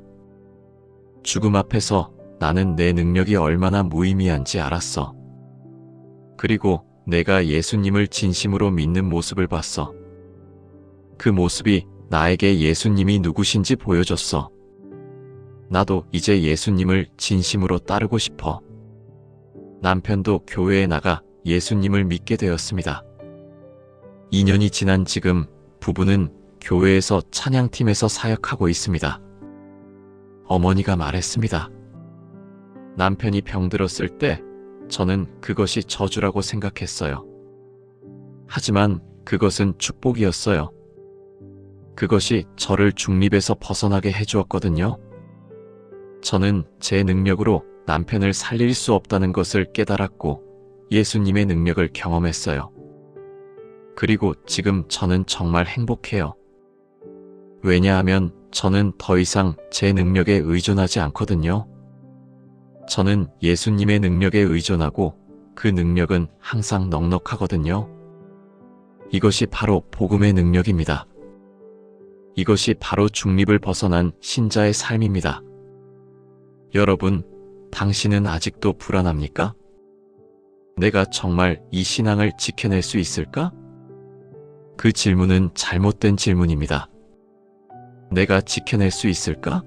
가 아니라 예수님이 나를 지켜주실까? 가 맞는 질문입니다. 그리고 그 대답은 이미 나와 있습니다. 로마서 8장 37절입니다.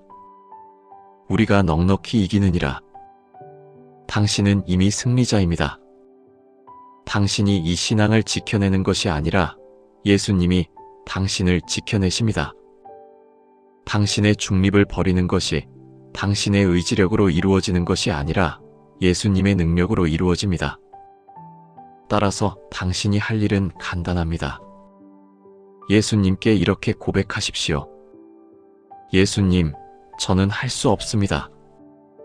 하지만 당신은 하실 수 있습니다. 저를 붙들어 주세요. 저를 이끌어 주세요. 저를 변화시켜 주세요. 그리고 매일 매순간 당신은 이 고백 속에서 살면 됩니다. 당신이 강해야 하는 것이 아닙니다. 예수님이 당신 안에서 강하시면 됩니다. 당신이 완벽해야 하는 것이 아닙니다. 예수님이 당신의 부족함을 채워주시면 됩니다. 당신이 이겨내야 하는 것이 아닙니다. 예수님이 당신을 통해 이기시면 됩니다. 따라서 지금 당신의 중립을 버리십시오. 당신의 옛자아를 십자가에 못 박으십시오. 당신의 약함을 인정하십시오. 그리고 예수님의 능력을 신뢰하십시오. 그러면 당신도 넉넉히 이기는 신자가 될 것입니다. 당신도 환난 가운데서도 평안한 신자가 될 것입니다. 당신도 어떤 것도 당신을 그리스도의 사랑에서 끊을 수 없는 신자가 될 것입니다. 여러분, 지금까지 우리가 함께 나눈 7가지 진리를 다시 한번 정리해 보겠습니다. 첫째, 하나님의 진노는 죄에 대한 거부입니다. 우리가 죄를 지을 때 하나님은 침묵하지 않으십니다.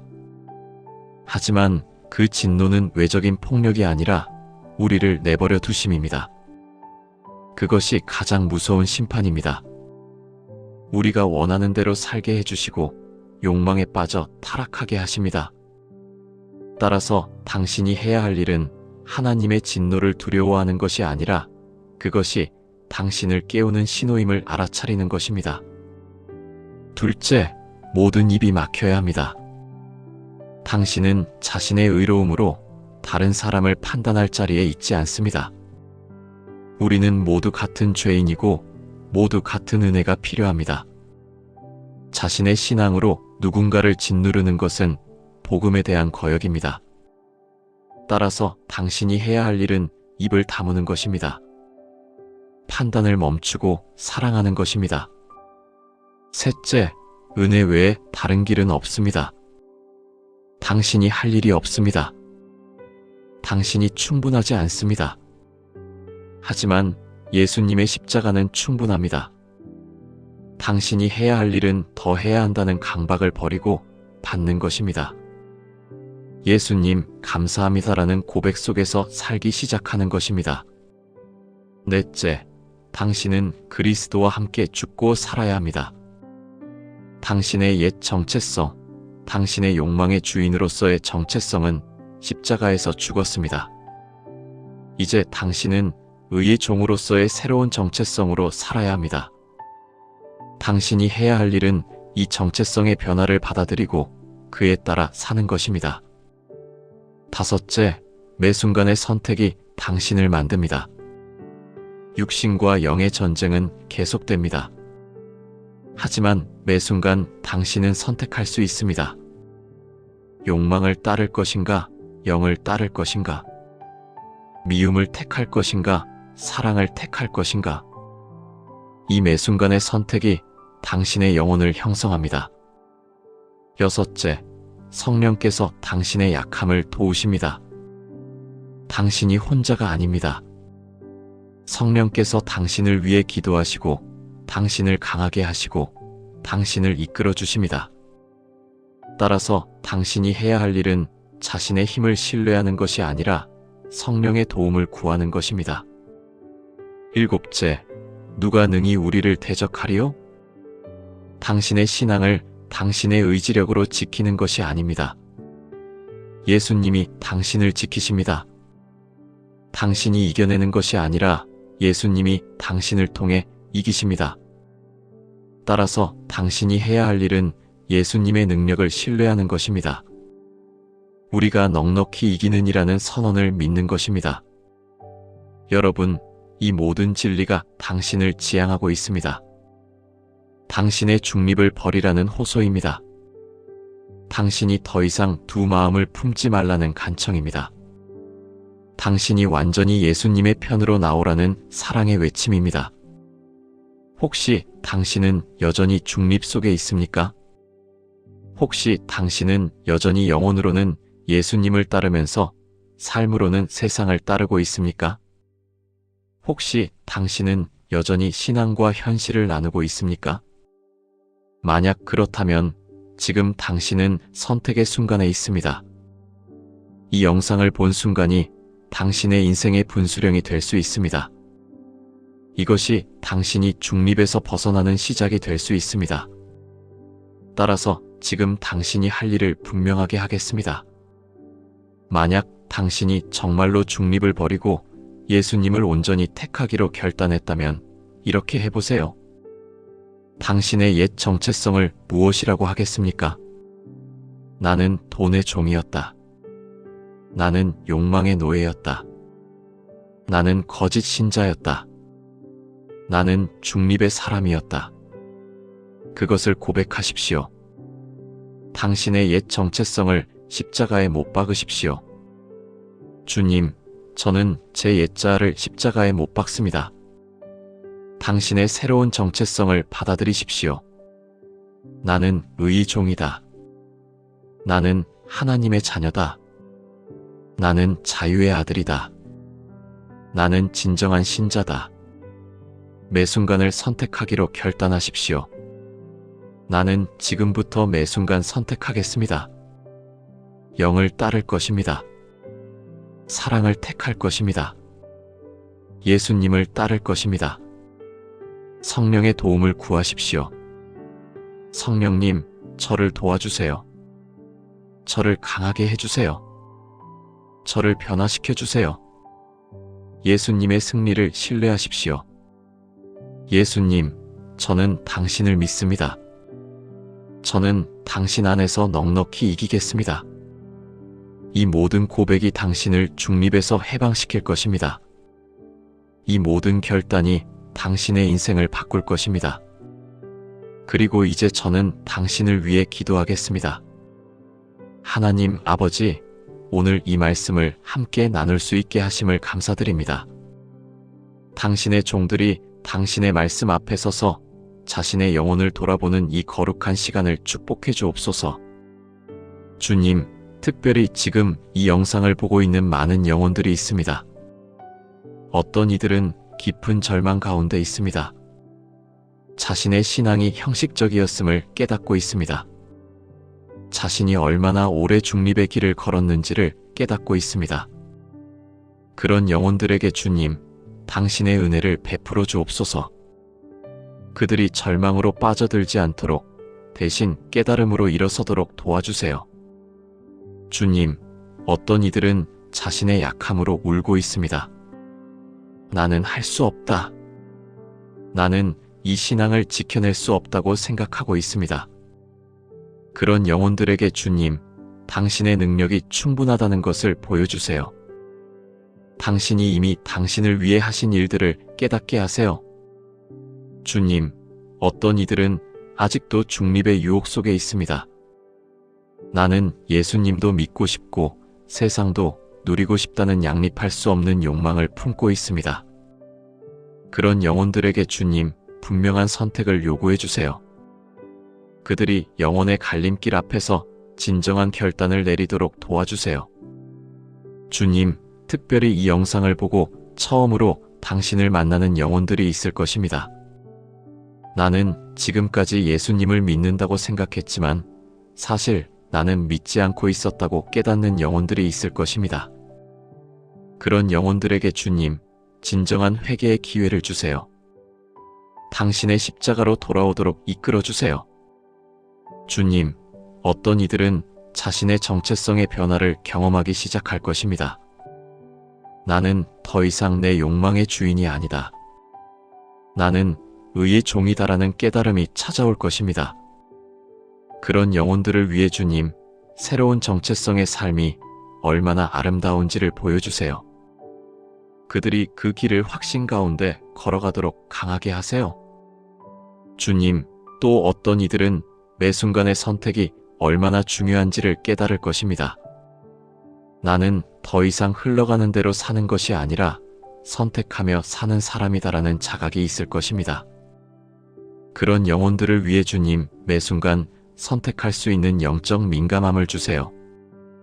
유혹 앞에서 영을 선택하는 지혜를 주세요.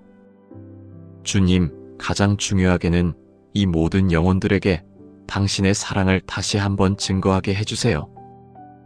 우리가 당신의 진노를 느끼기 전에 당신의 사랑을 경험하게 해주세요. 우리가 당신의 심판을 두려워하기 전에 당신의 은혜를 맛보게 해주세요. 우리가 당신의 요구를 따르기 전에 당신의 품 안에서의 안전함을 느끼게 해주세요. 주님, 지금 이 시간 당신의 성령께서 역사해 주세요. 당신의 말씀이 마음을 뚫고 영혼에 도달하게 해주세요. 컴퓨터 화면 너머의 어떤 영혼이 이 말씀을 듣고 처음으로 중립을 버릴 결단을 내리게 해주세요. 어떤 부모님이 자신의 자녀를 판단하는 것을 멈추고 사랑하기로 선택하게 해주세요. 어떤 남편이 자신의 아내를 통제하는 것을 버리고 용서하기로 결단하게 해주세요. 어떤 청년이 세상의 욕망을 버리고 당신을 따르기로 결심하게 해주세요. 어떤 중년이 자신의 무능함을 인정하고 당신의 능력을 신뢰하기로 결정하게 해주세요. 주님, 당신의 교회도 축복해 주세요. 교회가 중립의 신앙을 가르치는 곳이 되지 않도록 대신 온전한 헌신을 요구하는 곳이 되도록 해주세요. 목회자들에게 하나님의 말씀을 담대하게 선포할 용기를 주세요. 교인들에게 진정한 제자의 길을 걸을 결단을 주세요. 주님, 마지막으로 이 영상을 본 모든 영혼에게 축복을 내려주세요. 당신 앞에 모든 입이 막혀야 할 정도로 우리는 죄인입니다. 하지만 당신의 십자가 때문에 우리는 의롭다 하심을 받았습니다. 우리는 정죄 아래 있지 않습니다. 우리는 자유합니다. 그 자유 속에서 우리는 당신을 따릅니다. 그 자유 속에서 우리는 선택합니다. 그 자유 속에서 우리는 살아갑니다. 주님, 당신의 평강이 모든 영혼을 지키시기를 바랍니다. 당신의 능력이 모든 약함을 감싸시기를 바랍니다. 당신의 사랑이 모든 두려움을 녹이시기를 바랍니다. 당신의 진노가 우리를 깨우고 당신의 은혜가 우리를 감싸길 바랍니다. 예수님의 이름으로 당신의 모든 자녀들을 축복합니다. 아멘. 사랑하는 성도님들, 오늘 함께 나눈 말씀을 기억하십시오. 복음 앞에 중립은 없습니다. 당신은 지금 선택해야 합니다.